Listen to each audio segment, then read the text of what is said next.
organizira naš klub Agram. Rezultati su, znači, Sarajevo osvojilo turnir, prvo mjesto, Pomorje iz Slovenije drugo, Agram domaćin treće i Rijeka Jackpot, znači četvrte.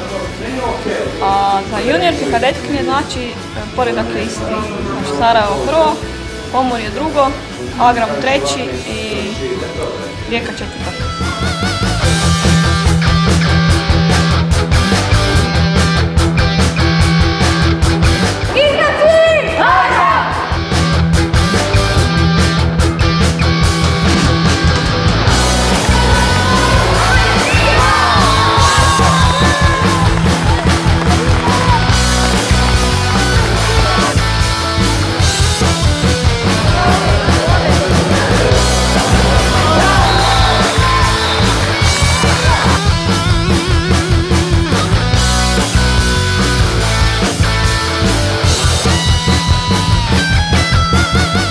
Razlika između velikog i malog nogometa je to što svaki igrač igra sve pozicije, igra se od noge do noge, znači uđeš u igru, odigraš tih 2-3 minute, daš se od sebe i izađeš van.